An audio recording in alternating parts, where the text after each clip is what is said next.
ಬರುವ ಕರ್ನಾಟಕ ಬಜೆಟ್ ಮಂಡನೆ ಬಗ್ಗೆ ಸಾಗರ ವಿಧಾನಸಭಾ ಕ್ಷೇತ್ರದ ಶಾಸಕ ಬೇಳೂರು ಪ್ರತಿಕ್ರಿಯೆ ನೀಡಿದ್ದು, ಈ ಬಾರಿಯ ಬಜೆಟ್ ಜನಪರ ಬಜೆಟ್ ಆಗಲಿದೆ. ವಿರೋಧ ಪಕ್ಷಗಳು ನಮ್ಮ ಮೇಲೆ ಖಾಲಿ ಖಜಾನೆ ಎಂದು ಮಾತುಗಳಾಡಿದ್ದಾವೆ. ಆದರೆ ಈ ಬಾರಿಯ ಬಜೆಟ್ ಉತ್ತಮವಾಗಿರಲಿದೆ ಎಂದು ಪ್ರತಿಕ್ರಿಯೆ ನೀಡಿದರು.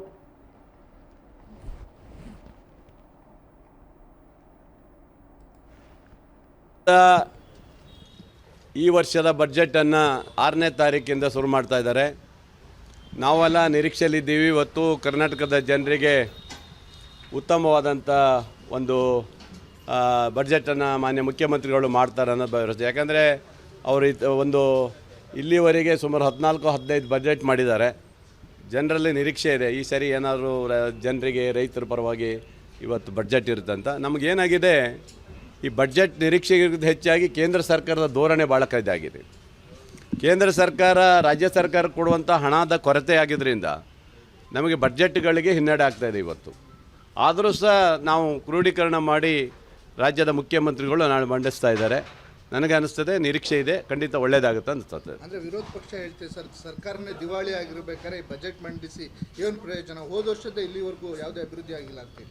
ಅವರು ವಿರೋಧ ಪಕ್ಷವಾಗಿರುವಂಥ ಮಾತನ್ನು ಖಂಡಿತ ಮಾತಾಡ್ತಾರೆ. ಅವ್ರು ಪಾಪ ಅವರಿದ್ದಾಗಲೂ ಅದೇ ಮಾಡಿದ್ರು. ಕೊರೋನಾ ಬಂತಂತ ಹೇಳಿ ಅವ್ರು ರಾಜ್ಯದ ಅಭಿವೃದ್ಧಿ ಏನು ಮಾಡಿದ್ರು? ಅವರು 3.5 ವರ್ಷ ಕೊರೋನಾ ಹೆಸರು ಹೇಳ್ಕೊಂಡು ಅವರು ಸಹ ರಾಜ್ಯ ದಿವಾಳಿ ಮಾಡಿ ಹೋದಾರಲ್ವಾ.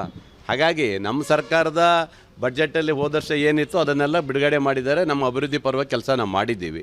ಈ ವರ್ಷವೂ ಸಹ ನೀವು ನೋಡಿ, ಹಿಂದೆ GSTಯನ್ನು ಒಂದೇ ಸರಿಗೆ ನೀವು ರದ್ದುಗೊಳಿಸಿದ್ರಿ. ಸಣ್ಣ ವಸ್ತುಗಳಿಗೆ ಇಲ್ಲಿವರೆಗೆ ದುಡ್ಡು ಮಾಡ್ಕೊಂಡ್ರಿ, 10-11 ವರ್ಷ ದುಡ್ಡು ಮಾಡಿಕೊಂಡು ಆನಂತರ ಏನು ಮಾಡಿದ್ರಿ? ಅದನ್ನು ನಾವು ಒಳ್ಳೆಯ ರೀತಿಗೆ ಮಾಡ್ತೀವಿ, ಜನರಿಗೆ ನಿರೀಕ್ಷೆ ಕೊಡಬೇಕಂತ ಕೇಂದ್ರದ ಬಡ್ಜೆಟಲ್ಲಿ ರದ್ದುಗೊಳಿಸಿದ್ರಿ. 15,000 ಕೋತಾಯ್ತು ನಮಗೆ, ರಾಜ್ಯ ಸರ್ಕಾರ ಕೋತದು. ಅದೆಲ್ಲ ಯಾರು ಕೊಡ್ತಾರೆ?